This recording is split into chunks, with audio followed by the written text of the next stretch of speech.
Prestaň sa klamať.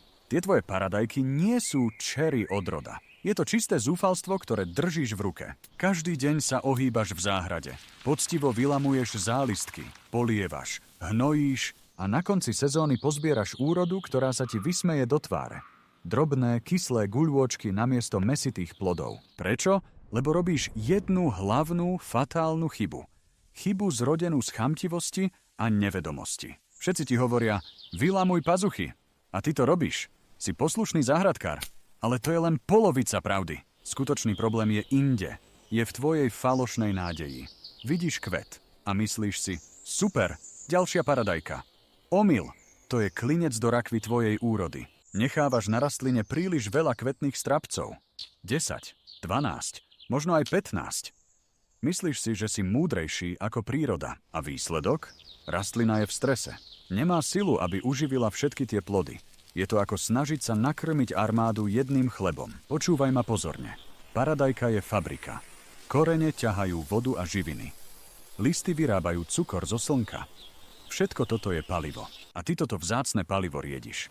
Rozdeľuješ ho medzi desiatky malých, bezvýznamných plodov namiesto toho, aby si ho sústredil do niekoľkých gigantických šampiónov. Každý jeden strapec, ktorý necháš navyše, kradne energiu tým pod ním. Kradne veľkosť, chuť a šťavnatosť. Tvoja rastlina sa nesnaží dať ti kvalitnú úrodu. Snaží sa len prežiť a vytvoriť čo najviac semien, aj keby boli v miniatúrnych plodoch. Jej cieľ nie je tvoj cieľ. Takže, čo s tým? Prestaň byť sentimentálny. Je čas na radikálny rez.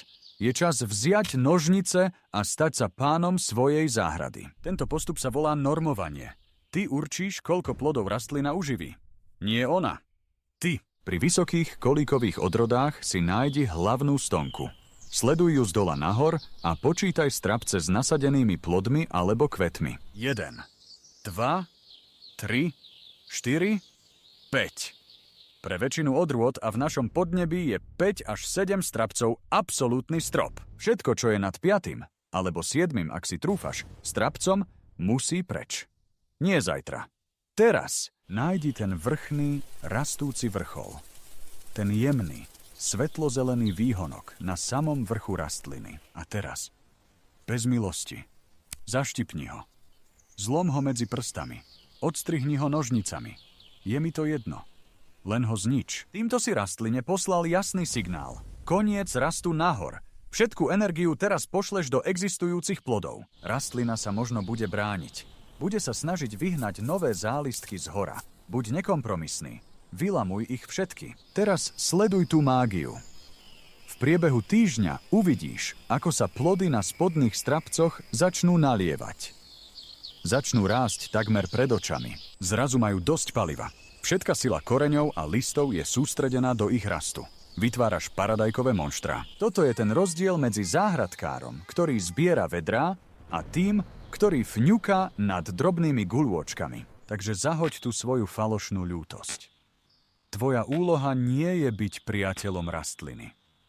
Tvoja úloha je donútiť ju, aby ti dala maximálnu úrodu. Sprav to.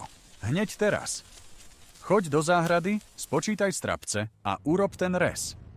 Tvoja budúca úroda ti poďakuje. A ak chceš viac takýchto brutálnych, ale fungujúcich rád, ktoré ti nikto iný nedá, vieš, čo máš robiť. Rozdrv to tlačidlo odberu. Inak ti všetky paradajky do rána zčernejú od plesne. To je sľub. Uvidíme sa pri ďalšom videu. A prines si poznámkový blok. Bude to masaker.